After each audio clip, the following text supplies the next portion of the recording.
Great morning. You guys come on in. I know I'm early, right? I know you guys weren't expecting me on at this time of the morning, but I had to come on. I actually would have been on earlier, but I'm on when I'm supposed to be on. So, I've learned to accept that. Sometimes, things are delayed. And I was being funny with the kids yesterday, but not really being funny. And I told them, I said, a delay is not a denial. I said, in fact, a delay could be God's way of preventing you from running into some obstacles that you otherwise would have run into if you had done it on your time. Mm. And God has been dealing with me so much.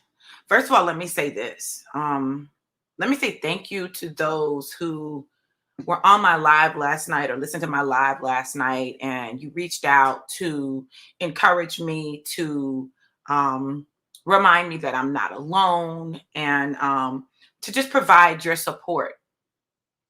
Hey, Artesia, good to see you. Hey, Prophetess Tammy. Um, it was important, and I appreciated it.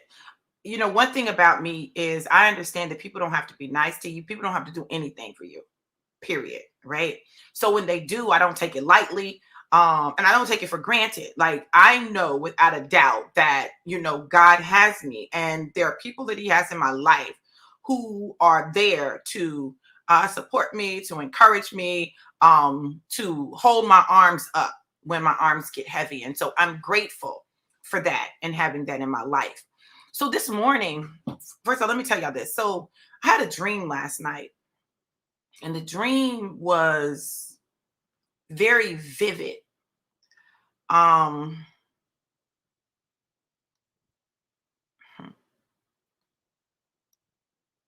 it's interesting too. I pay attention in my dreams to the location, to the people who are in the dream, to what happens. But I'm going to talk about a specific part of my dream. In this part of my dream, I was in Nashville, Tennessee. I used to spend summers in Nashville. In fact, Nashville is where the incident took place, that I talked about, when I was had gone to the house with the guy, and one of the guys came in and said that they were going to gang rape me and that I needed to leave. So I don't think that's accidental, but I'm in Nashville, and I don't know what exactly is going on, but something is going on, and I am trying to get home. I'm trying to get home. I'm trying to get to a place of safety. And my uncle lives in Nashville. My uncle and I lived in Nashville. That's why I would be in Nashville during the summers and stuff. But this particular time, I'm trying to get to my uncle's house, but I'm really discombobulated. Like, um, I had taken something. It wasn't like drugs or anything like that, but I had taken something.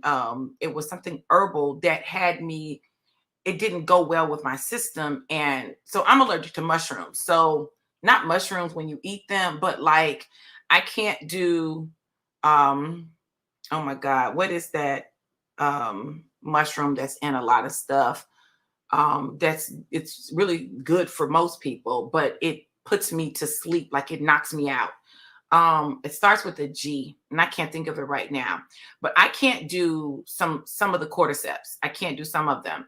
And I think it was something that had that in it, but anyway, it didn't go well with my system, and I was seeming a little erratic, right? But I still could think, I still could talk. And so I was trying to um get to my uncle's house because Ganoderma, Ganoderma.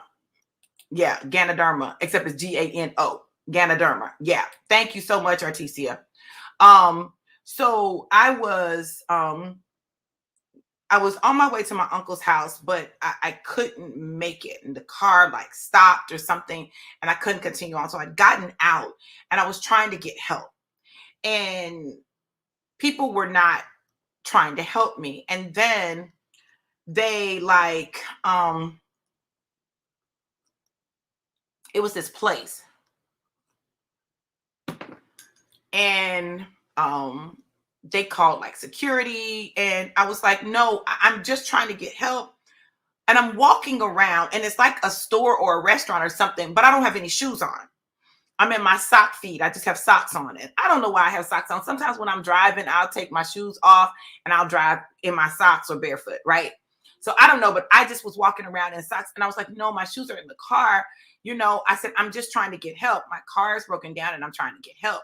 But I'm looking a little off. It seems a little off, right? So the security comes, and I'm trying to tell them, listen, please.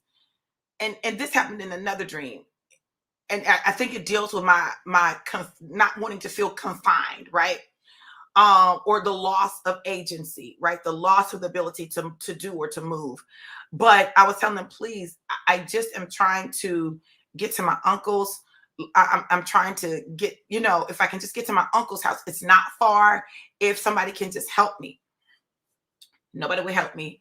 And then I end up in the dream.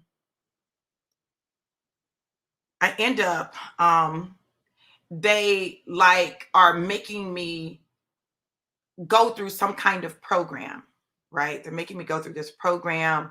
I have to apply to you have to pay for the program. So to go through the program, and it's a healing program, right? I have to apply, and to go through this program, you had to pay, but you could qualify for assistance. I applied for the assistance, and they were like, oh, for this, you have to have a 3-story house for the amount of income that you have. And I was like, what?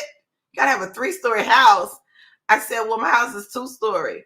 So they said, well, let me go back. I said, is that the same in Florida? And they were like, well, let me run it for Florida. And they ran it for Florida, and it said, well, if you have a 2-story house, you have to have this LED light. What? And I was like, what? They were like, you have to have this LED light. Let me show you what the light looks like. And this is what the light does. The light sterilizes and stuff. And I'm like, what? I have to have that for what? And then I start thinking, and I said, I have an LED light. The woman said, for some reason, I don't believe you. I was like, no, for real. I have an LED light. And I did have an LED light. It wasn't that LED light, but I had an LED light. They said you had to have an LED light. Okay, I got an LED light, right? So they start the process. They were like, I don't believe you, and it's going to cost $600, right? And so we go through, and I start the process and stuff, and it was really interesting. I'm going to have to deal with it, but I'm going through the process, and I get to a part, and I start telling them stuff. And I get to a part of the journey where I have to go in with this man. And like one of them, I had to put on this jewelry, and I had to act. And another one, I had to do something else. Another one, I had to do something else. Like, right. So I'm getting ready to go in with this man. He's like the top person or whatever. And they're like, he's really kind of mean, but and I'm like, okay, now y'all listen. Let me tell y'all this. I woke up like straight out of my sleep, sat straight up in the bed, right? And it was 5:55 when I woke up. And I was trying to get my bearing, figure out what is this dream about? What does it mean? Like, and God began to speak to me about his grace. And 5, of course, is the number of grace. 555 is what's considered an angel number. And I know there are Christians who say, oh, no, that's not God. Why didn't I see angel numbers in the Bible? But the Bible is really clear about the ministering angels and his angels being sent to minister to us and to send us messages, right? You know, so I woke up and I said, let me just look back at um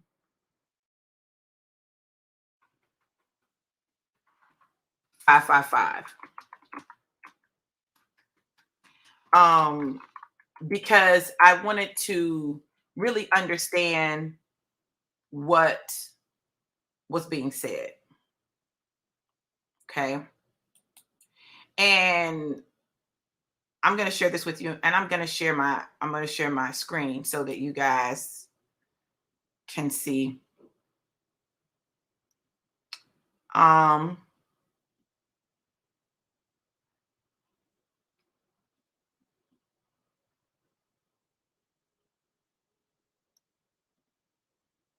okay. Hold on.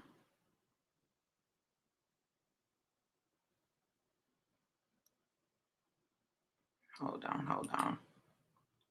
Let me share my screen. And it's 5 people on right now. you know, I, listen.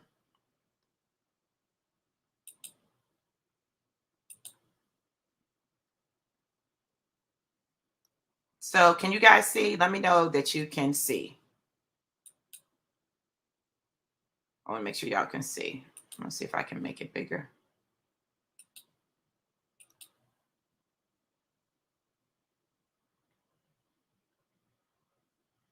Okay. So, when it talks about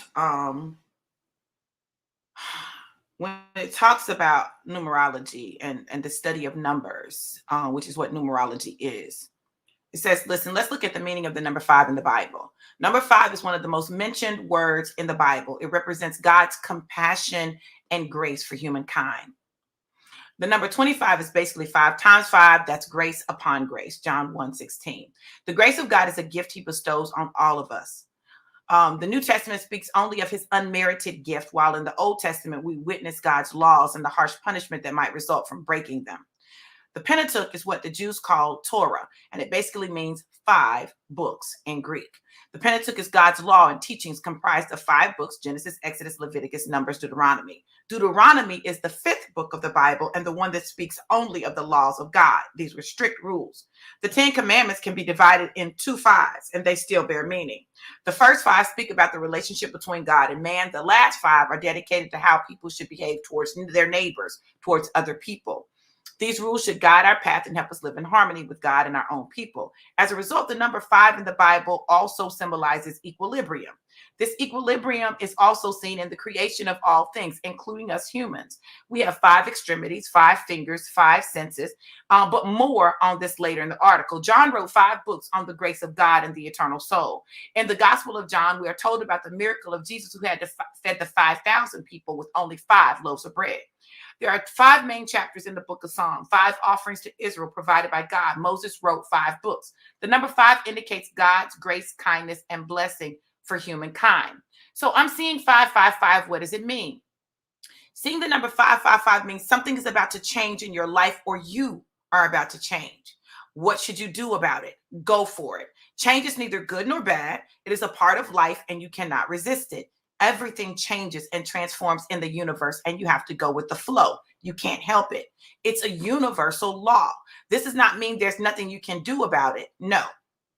Does this mean this does not mean there's nothing you can do about it? No. Try to understand how you feel each time you see the number 555. This way you can better understand what the universe is trying to tell you.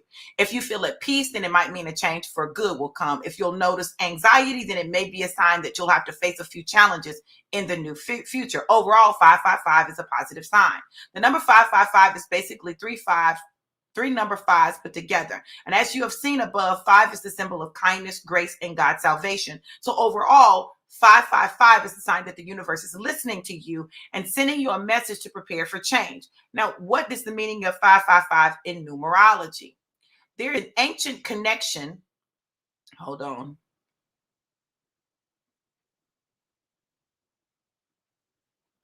Hold on. There's an ancient connection between numbers and planets that stems from Greek mythology. The planet Mercury is associated with the number five. This is why it's in close connection to the idea of change as in alchemy, exploration, growth. So the number 555 is directly linked to a person's life journey and purpose.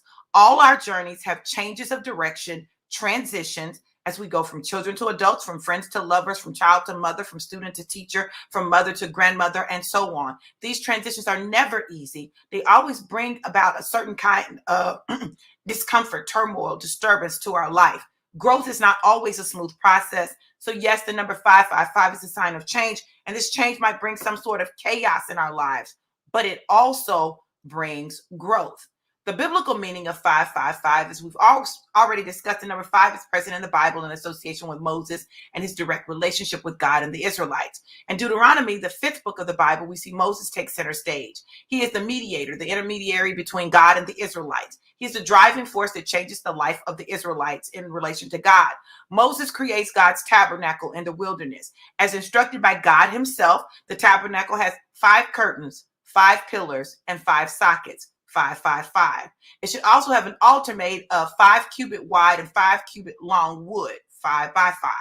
The holy oil would have to be made of ingredients broken down into specific multiples of 5. 500 shekels of pure myrrh, 250 shekels of sweet calamus, 50 shekels of cassia, and 250 shekels of sweet cinnamon. The book of Leviticus has 5 chapters to describe the 5 types of offering that God requires: trespass offering, sin offering, peace offering, meat offering, burnt offering.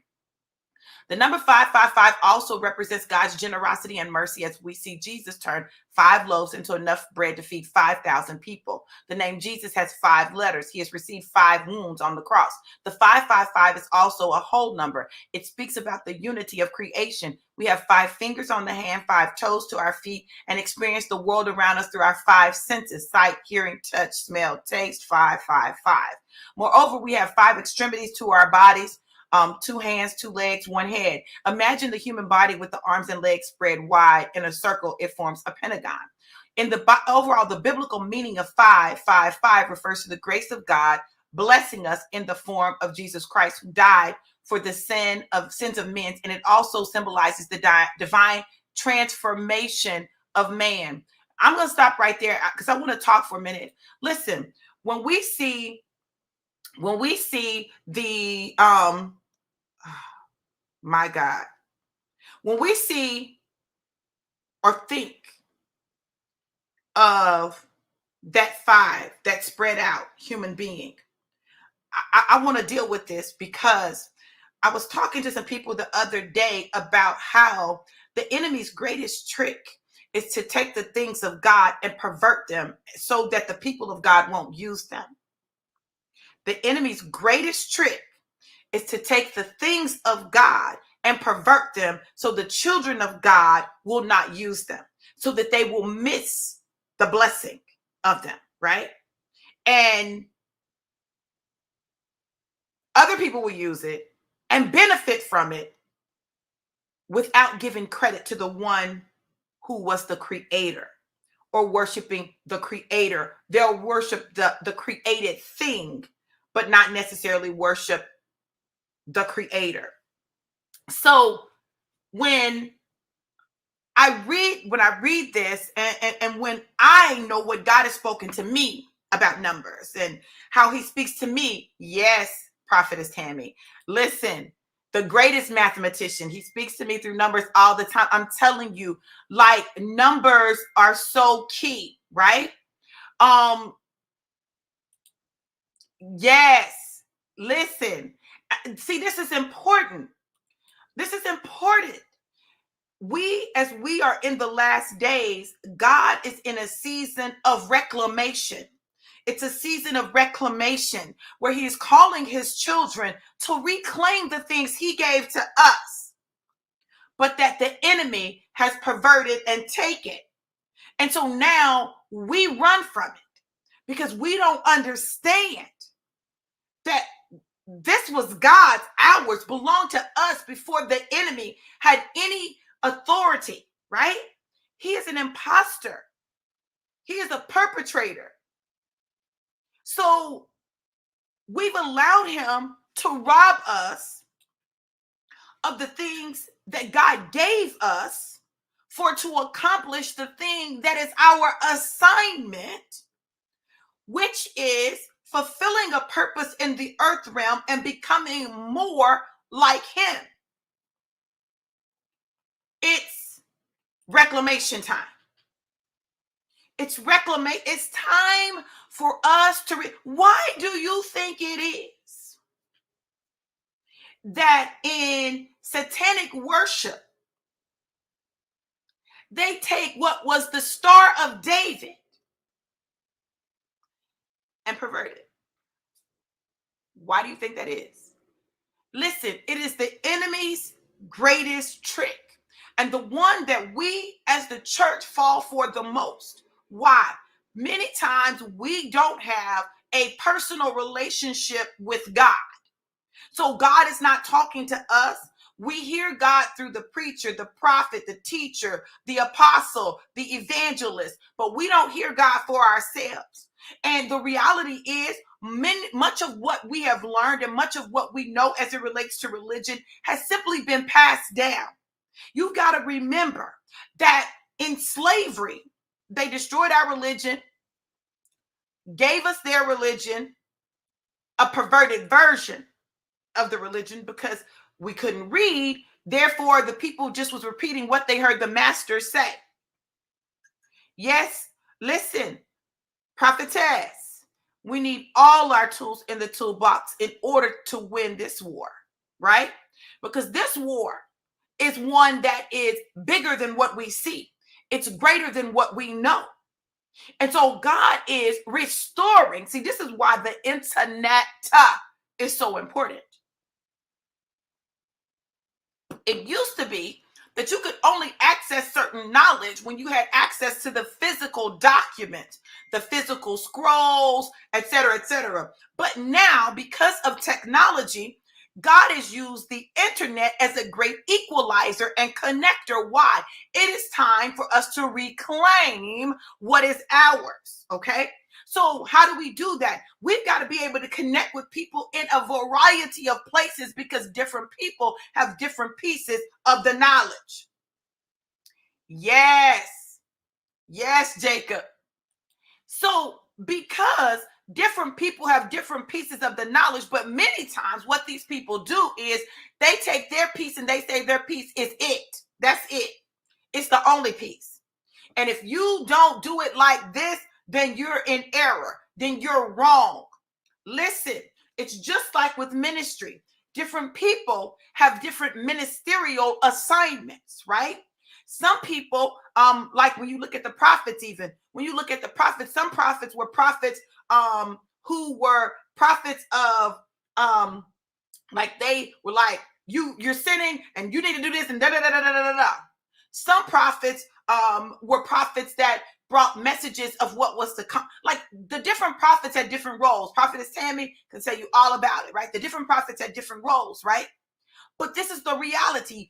God needed all of the prophets to fulfill their individual assignments to complete the collective assignment of the prophets. Now we get the benefit of being able to look back at all of the books of the prophets and see what was going on overall.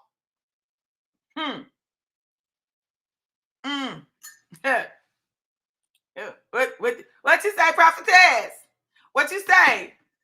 What you say? They're taking over our people, taking over our nation, gave us a people a whole other name. While they have taken over our tents, we be the bruise. Hebrews, that is. So, what is the great assignment? Reclaiming our identity. Reclaiming our identity. Not the identity that our parents gave us, not the identity that our family gave us, but the identity that God gave us, right?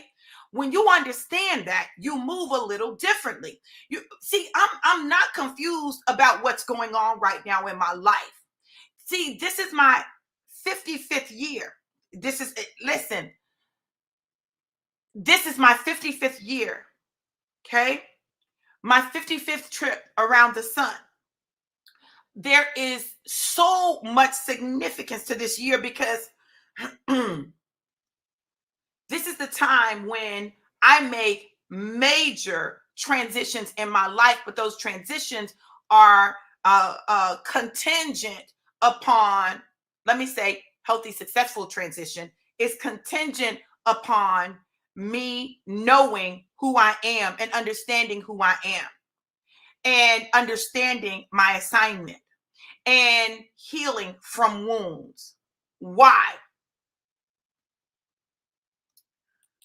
The number 555 also means sword. That's why I be saying stuff and people get cut. It's not that I'm trying to be mean, but the word of God says that the word cuts like a two-edged sword. It cuts going and coming. So you got to understand that I have a specific assignment. Specific. This assignment is my assignment, and nobody can do this assignment for me. I have to do it. Thus, listen, y'all, I remember when God told me to do a prophetic drive-by. And I remember people were looking at me crazy. People were like, what? No, you can't do that. That's not God.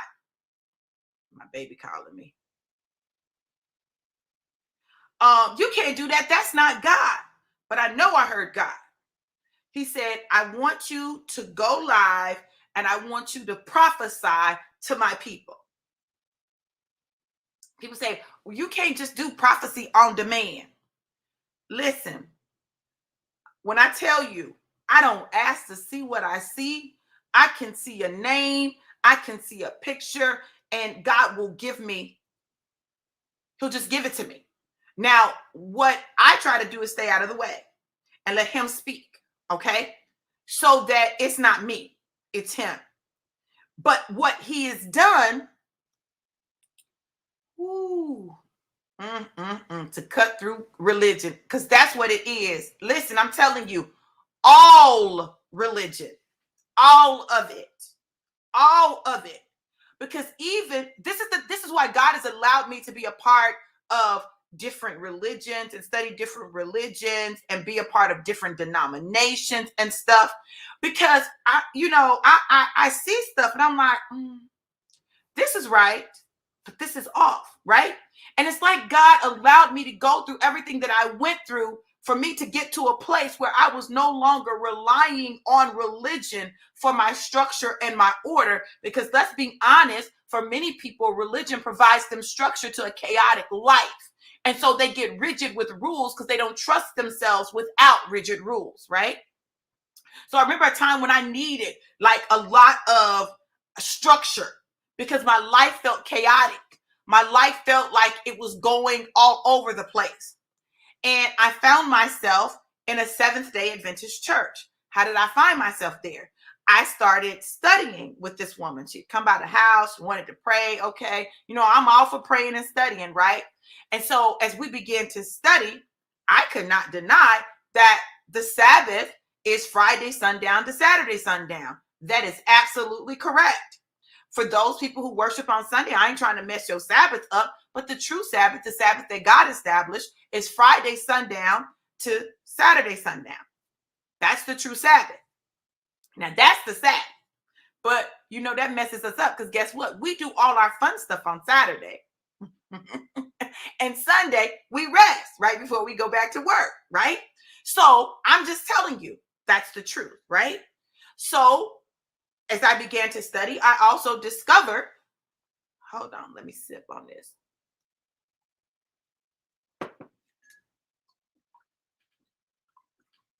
Y'all ready? Y'all ready? That the Black people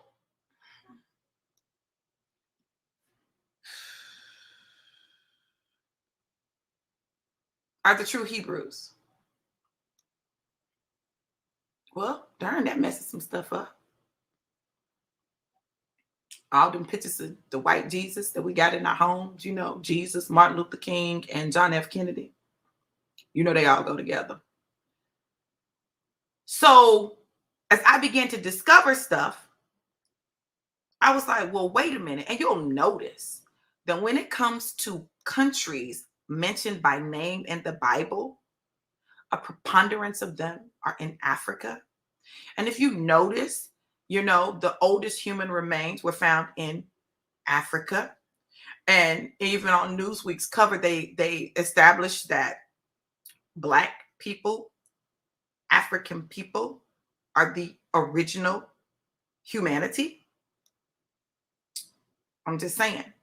See, but it messes up paradigms. It messes up all the stuff that we believed all our lives, and we don't want to deal with it because we believed the lie so long that the lie feels better than the truth.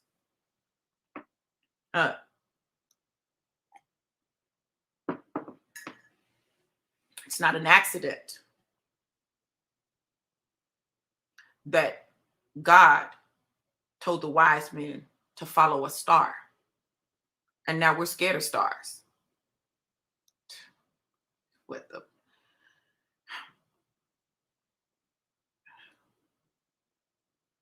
Everything that God created, he created for us. Everything. It's all a part of our journey. From the time that we are born, and listen, check this out. Some people believe we're born with a blank slate. I do not believe we're born with a blank slate. I believe that God has deposited everything that we need to know inside of us. Even as we are conceived, it is there, that there is a consciousness there, which is why,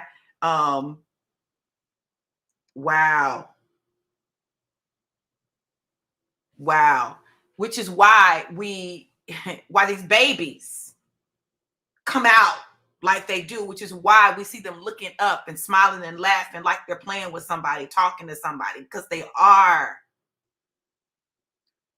We lose it though as we get caught up in the natural world, the natural realm. But I was having a conversation with one of my sisters, and we were talking about the veil between the natural and the supernatural, and how thin it is right now, which is why we see a lot of things happening in the earth, good and bad. But because God's people are not on their watch, we're not getting what he's saying. It gives the enemy's people an advantage because they listen. Yeah, that's right. That's right. He predestined us. He knew us before we were in our mother's womb. Like, y'all, there's stuff to this that we don't know and don't understand. And I'm not saying that we've got to spend all of our time and energy trying to understand that. But what we do need to understand is our assignment. God is calling us to wake up and to hear our unique individual assignment so that it can connect with the collective assignment. And understanding your assignment does not mean that your assignment is what everyone is supposed to do. One body, many members. It takes all of the members doing what they have been assigned to do in order to create the whole that is necessary for what is about to transpire. So what we do instead is we figure something out, we learn something, we hear God on something, and we make it everybody's assignment, and everybody's got to do it. I'll give you a prime example. Anyone who knows me knows I was straight anti-vaccine. They will not be giving me no shot with no nothing in it. Okay, I'm not taking no shot. I don't trust them. It's a plot. It's a scheme. They up to something. That was me. And one day God said, you need to take the vaccine. I said, who? What? No, I'm not taking the vaccine. He said, I need you to take the vaccine because I'm sending you some places and you will not be able to go if you do not have the vaccine. I need you to take the vaccine. I've never told everybody that they need to do anything, okay? Because I was not going to do it. I only did it because God told me to do it, because it's attached to my assignment. And then God just dropped something in my spirit, a remembrance, because it's something that I always say. I say, if I'd lived during slavery times, I would have been in the big house. Probably would have been the master's concubine. Probably would have. And would have accepted that assignment. Because I promise you, I would have had a man that was out there in the fields, and I would have been feeding information for the uprising. I would have been telling people how we can overthrow this.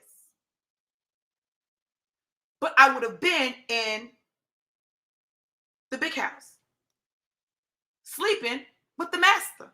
I would have been that agent of insurrection that he didn't expect. See, we get so caught up. I really believe we miss a lot of stuff. I believe that we miss a lot of things, and we miss a lot of opportunities to really be used by God in situations because we don't look at the bigger picture. See, to me, that would have been a small sacrifice for the lives of my people. To me, that would have been a small sacrifice for the lives of my people. But that's a part of my assignment, being a living sacrifice, going first, enduring mistreatment, enduring stuff so that I can understand how the system works, so that I can inform others how the system works, so they don't have to go through what I went through, and they can achieve the result and get the outcome that maybe I never even achieved. Can you imagine how frustrating it must have been for Moses to be the one that got to go through all of this, and then he never even got to see or experience the promised land? So listen, you've got an assignment. We all do. And my question to you is, are you living your assignment? Or are you so afraid of people that you refuse to live your assignment because you don't want them to look at you funny? Or you want their approval? See, that's a problem. Do you know why I believe that God used Saul/Paul so mightily? Because he knew that the same conviction he had when he was killing the Jews would be the same conviction that he would have spreading God's word, doing God's will. This is why y'all got to stop this judging people based on their past. Because I promise you, listen, we need some more gangster pastors, gangster preachers, gangster apostles. You know why we need them? Because we've got a whole group of jellyback men in leadership that abuse their power and authority because they do not know who they are as men. They are a form of man. They are a piece of man. But they are ruled by the opinions of other men. They are ruled. They are not willing to go against the grain. They're going to go along to get along. Listen, I'm telling you, God, listen. That's why God is raising up people and not even putting them in the church as we know it. They can't even go up in there because they're disgusted. They're disgusted with the way they see men in those environments. And I'm not saying all men in the church are like that, but a preponderance of them. Did you hear what I said? And I said what I said. And if it cut you, then you might be one of those men. A preponderance of them who try to hold women back because they say we have too much masculine energy. No, this is the problem. The problem is we're more warrior than you. So, of course, we're viewed as an aberration. But do you not know that some of God's greatest victories were at the hands of women? Because they weren't afraid to do what was done when the men in those situations did not. Understand that there is a divine order. There absolutely is. I argue not against God's divine order. I love God's divine order. But part of the problem is, and I know some folks gonna get mad at me, but listen, I gotta say what I gotta say. Part of the problem is, as a result of slavery and the emasculation of Black men during slavery, there are Black men who are unwilling to be men and risk their lives, go against the grain. Oh, they want to be hard, but they want to be hard when it comes to women and children because they're not a real threat to them. They know physically they often can overpower them. But when it comes to dealing with other men, when it comes to dealing with white men, it's a different thing. Look, I'm not bashing men. I love men, especially Black men. Know that I love Black men. I think Black men are some of the most amazing creatures ever created by the Creator. And when you are healed and whole and you're operating in your wholeness, you're unstoppable. And even when you're not totally healed and whole, I still love you. I just want to play my part, do my role, in facilitating that process. And I think that's why God gave me so many boys,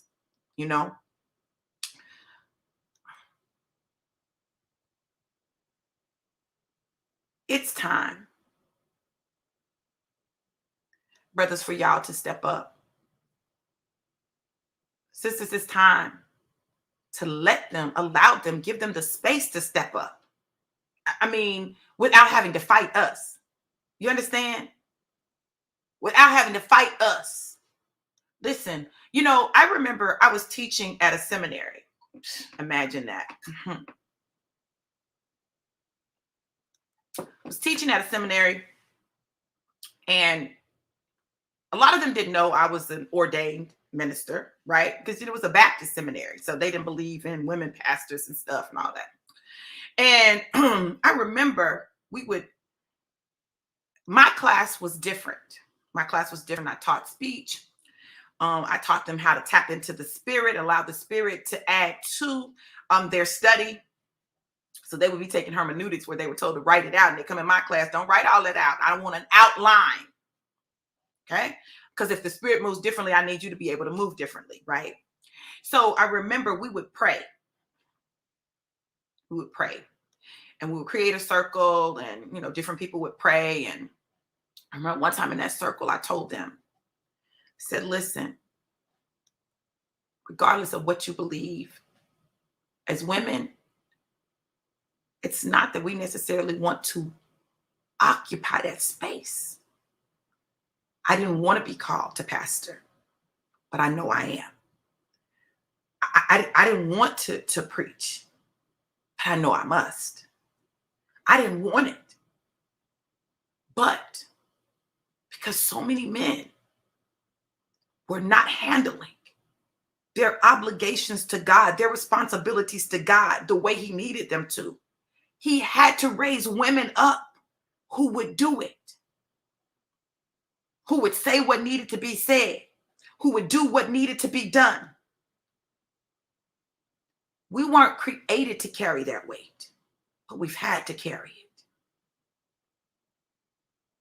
We weren't created to carry that weight, but we've had to carry it because God's work is going to be done. Now, if He say He'll make a rock cry out, He'll use a woman. If he'll make a donkey talk, he'll make a woman talk. And I'm not on here to debate that. That's not it, because I don't debate it. I don't. Like, I won't debate men about, I won't get into that debate. You believe what you believe, but I'm firm in my conviction, right? You be firm in your conviction. You firm in your conviction, more power to you. Like, that don't have anything to do with me.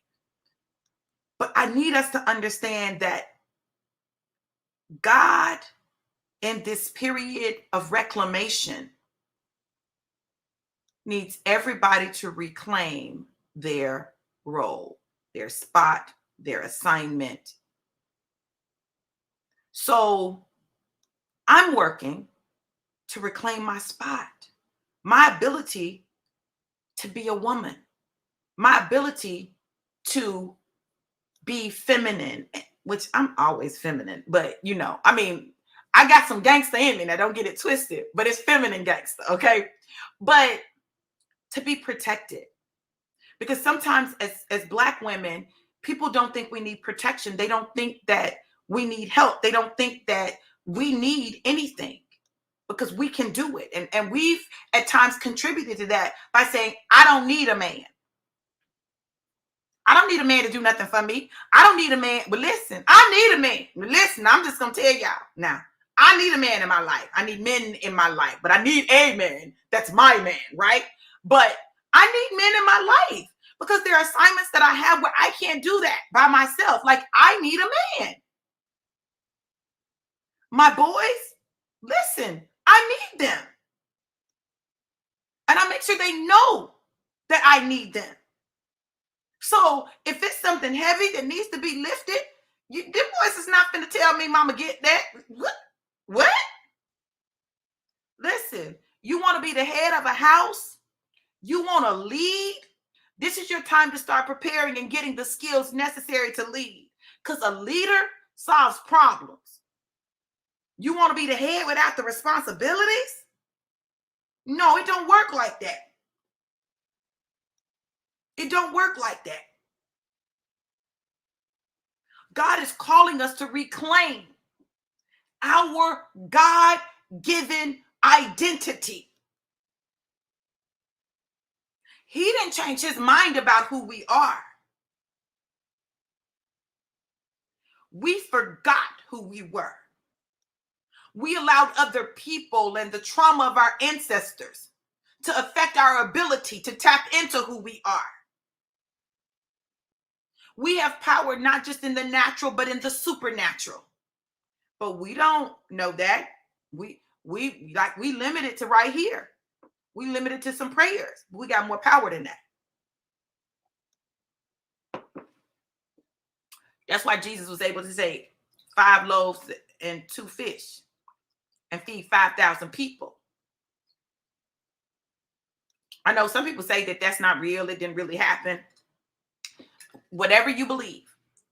Listen, whatever you believe. Whatever you believe, okay? I'm going to tell you what I believe. I believe that there is power that we have that God has granted us because we are seated at the right hand. We seated next to Jesus at the right hand of the Father. So that means that everything that Jesus did, we can do. In fact, Jesus said this. He said, and greater works than these shall you do. He raised the dead, healed people, caused the deaf to hear, the mute to speak, the blind to see, caused the lame to walk. Like, what? You all, we got to understand that we are more powerful than we know. But we allow situations and circumstances and how we see ourselves and our traumas to prevent us from really tapping into who we really are. Reclaim your identity. Maxine Waters, she, I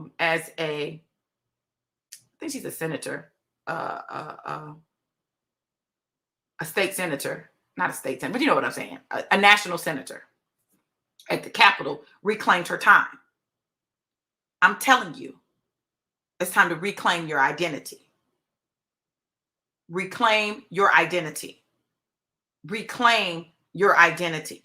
And as you reclaim your identity, you'll begin to see things line up in your life. It's not too late. As long as you're still alive, you can reclaim your identity. Reclaim it so that God can do what he needs to do in you and through you in this earth as it relates to your assignment. You know, we're waiting for you. We're waiting for you. One of the reasons that I tell people it's time to show up and show out. The world is waiting for you.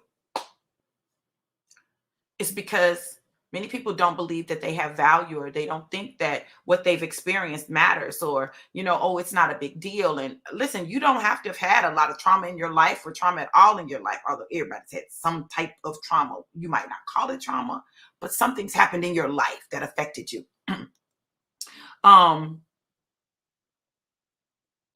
Like, we're all valuable.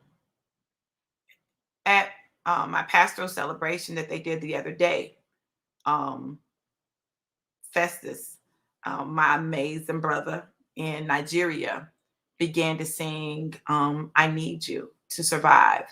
And that song is important to me because it really emphasizes the significance that we play in each other's lives. Listen, this thing is not just about you. It's not just about me. It's about us. It's about us. Today, God's word is to his people is this. It's time to reclaim your identity. It's time to reclaim your identity. It's time for you to reclaim those things that I've given you, those tools that I've given you, for you to be able to effectively accomplish your mission in the earth, so that you can really know who you are and what you need to do and understand what I'm saying to you, so that you'll know how to move. God is tired. I'm just telling y'all, God is tired of the foolishness surrounding religion, just tired of it. The abuse of authority, the manipulation and sexual abuse and trauma, the mental abuse, the physical abuse that occurs, the witchcraft that's executed in the church in the name of Jesus. That ain't God. It's not God. I mean, you can call it God, but it's not God. So, but if you don't know, it looks like God. Sometimes it even seems like God. But there's something that God is really trying to do, and we're missing it. Pray that God would open your eyes and give you wisdom, open your ears so that you can hear. And that's why Jesus always said, listen, let those who have eyes see and those that have ears hear what the Lord has said. Listen, I'm trying to tell y'all, because y'all don't be seeing and hearing what's really going on. That's why there's levels to it.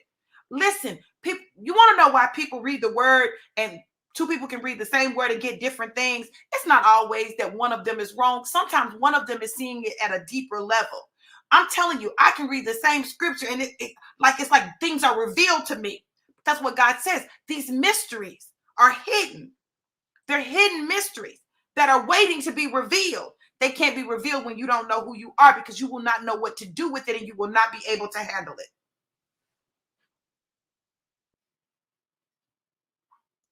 If people would stop preaching the same sermons every year,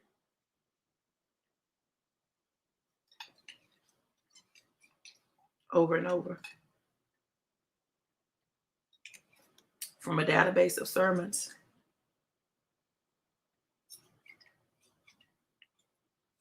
they all agree to preach.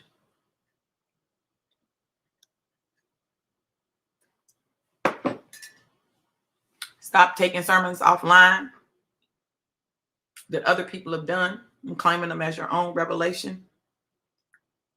God ain't pleased with that mess. God is not pleased. God is not pleased. So it's time for us to reclaim our identity. It's time for us to stand up and do what God has called us to do. And it's time for us to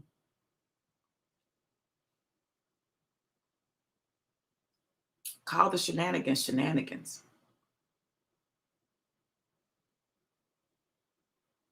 And be true to God.